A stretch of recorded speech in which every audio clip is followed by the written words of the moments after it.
भविष्य का दूसरा नाम है संघर्ष। हृदय में आज इच्छा होती है और यदि पूर्ण नहीं हो पाती तो हृदय भविष्य की योजना बनाता है। भविष्य में इच्छा पूर्ण होगी ऐसी कल्पना करता रहता है, किंतु जीवन ना तो भविष्य में है ना अतीत में। जीवन तो इस क्षण का नाम, अर्थात इस क्षण का अनुभव ही जीवन का अनुभव। पर हम ये जानते हुए भी इतना सा सत्य समझ नहीं पाते। या तो हम बीते हुए समय के स्मरणों को घेर कर बैठे रहते हैं, या फिर आने वाले समय के लिए हम योजनाएं बनाते रहते हैं। और जीवन जीवन बीत जाता है। एक सत्य यदि हम हृदय में उतार लें कि ना हम भविष्य देख सकते हैं, ना ही भविष्य निर्मित कर सकते हैं, हम तो केवल धैर्य और साहस के साथ भविष्य को आलिंगन दे सकते हैं, स्वागत कर सकते हैं भविष्य का। तो क्या जीवन का हर पल जीवन से नहीं भर जाएगा? स्वयं विचार कीजिए।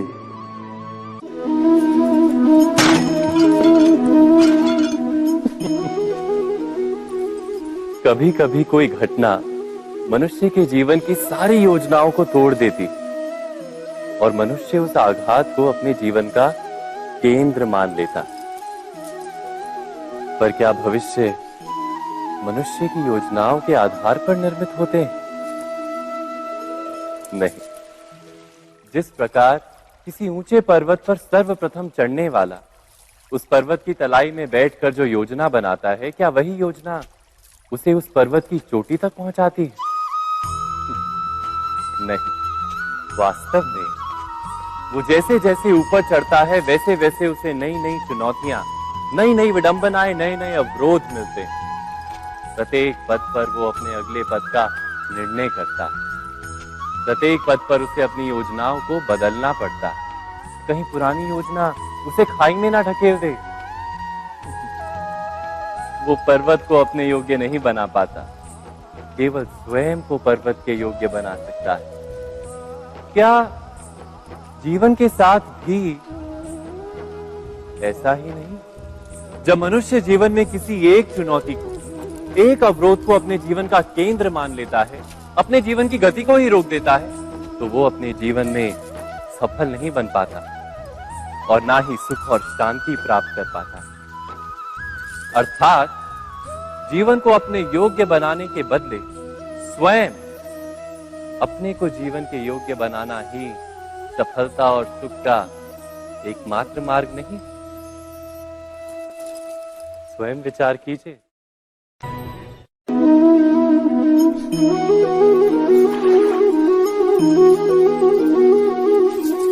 पिता सदा ही अपने संतान के सुख की कामना करते, उनके भविष्य की चिंता करते रहते।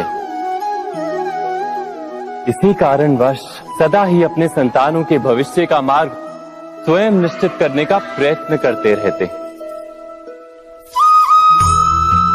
जिस मार्ग पर पिता स्वयं चला है, जिस मार्ग के कंकर पत्थर को स्वयं देखा है, मार्ग की छाया, मार्ग की धूप को स्वयं जाना है, उसी मार्ग पर उसका पुत्र भी चले, यही इच्छा रहती है हर पिता की। निस्संदेह उत्तम भावना है ये, किंतु 3 प्रश्नों के ऊपर विचार करना हम भूल ही जाते हैं। कौन से प्रश्न? प्रथम प्रश्न, क्या समय के साथ प्रत्येक मार्ग बदल नहीं जाते? क्या समय सदा ही नई चुनौतियों को लेकर नहीं आता? तो फिर बीते हुए समय के अनुभव नई पीढ़ी को किस प्रकार लाभ दे सकते हैं? दूसरा प्रश्न, क्या प्रत्येक संतान अपने माता पिता की छवि होता है? हाँ, संतानों को संस्कार तो अवश्य माता पिता देते हैं, किंतु भीतर की क्षमता तो ईश्वर देते हैं। तो जिस मार्ग पर पिता को सफलता मिली है, विश्वास है कि उसी मार्ग पर उसकी संतानों को भी सफलता और सुख प्राप्त होगा। तीसरा प्रश्न, क्या जीवन के संघर्ष और चुनौतियां लाभकारी नहीं होती? क्या प्रत्येक नया प्रश्न एक नए उत्तर का द्वार नहीं खोलता? तो फिर संतानों को नए नए प्रश्नों, संघर्षों और चुनौतियों से दूर रखना, ये उनके लिए लाभ करना कहलाएगा या हानि पहुंचाना? अर्थात जिस प्रकार संतान के भविष्य का निर्माण करने के बदले उसके चरित्र का निर्माण करना श्रेष्ठ है, वैसे संतानों के जीवन का मार्ग निश्चित करने के बदले उन्हें नए संघर्षों के साथ जूझने के लिए मनोबल व ज्ञान देना अधिक लाभदायक नहीं होगा? स्वयं विचार कीजिए।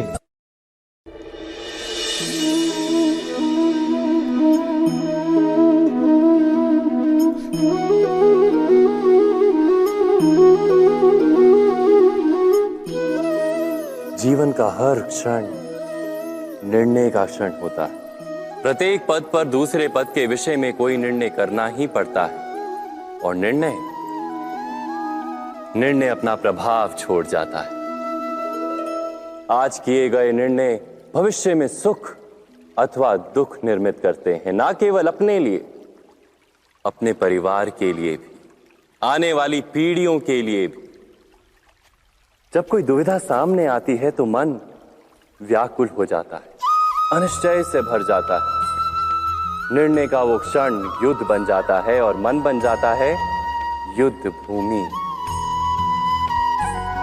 अधिकतर निर्णय हम दुविधा का उपाय करने के लिए नहीं, केवल मन को शांत करने के लिए लेते हैं।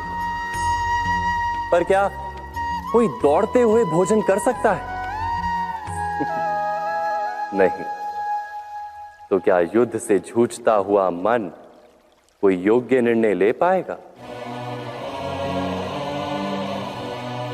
वास्तव में शांत मन से जब कोई निर्णय करता है तो अपने लिए सुखद भविष्य बनाता है, किंतु अपने मन को शांत करने के लिए जब कोई निर्णय करता है तो वो व्यक्ति भविष्य में अपने लिए कांटों भरा वृक्ष लगाता है। स्वयं विचार कीजिएगा।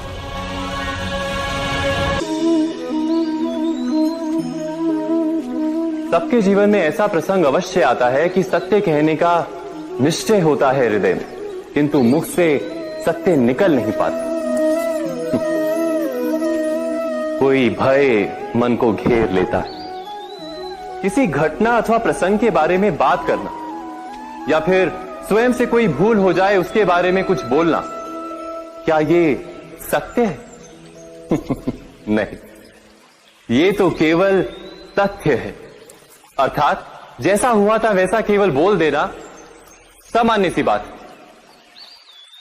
किंतु कभी कभी उस तथ्य को बोलते हुए भी भय लगता है। कदाचित किसी दूसरे की भावनाओं का विचार आता है मन, दूसरे को दुख होगा ये भय भी शब्दों को रोकता है। तो ये सत्य क्या है?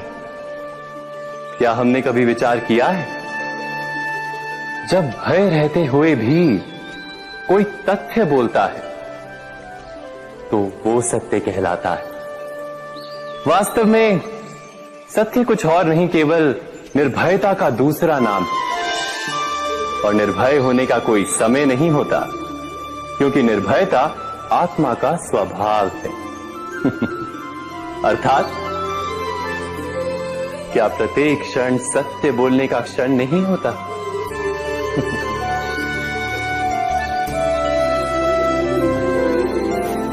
स्वयं विचार कीजिए। जीवन में आने वाले संघर्षों के लिए जब मनुष्य स्वयं को योग्य नहीं मानता, जब उसे अपने ही बल पर विश्वास नहीं रहता, तब वो सद्गुणों को त्याग कर दुर्गुणों को अपनाता है। वस्तुतः मनुष्य के जीवन में दुर्जनता जन्म ही तब लेती है जब उसके अंतर में आत्मविश्वास नहीं होता। आत्मविश्वास ही अच्छाई को धारण करता है। ये आत्मविश्वास है क्या?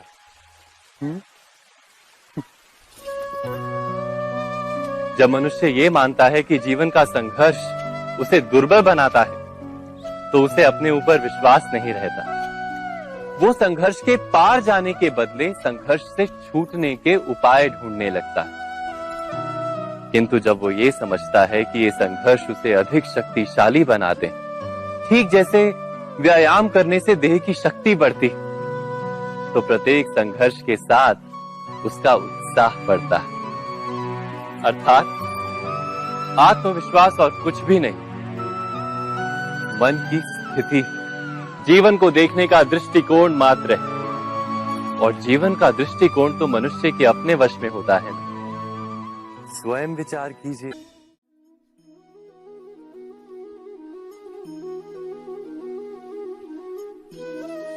ज्ञान प्राप्ति सदा ही समर्पण से होती है, ये हम सब जानते हैं। किंतु समर्पण का वास्तविक महत्व क्या है? क्या हमने कभी विचार किया? मनुष्य का मन सदा ही ज्ञान प्राप्ति में विभिन्न बाधाओं को उत्पन्न करता है।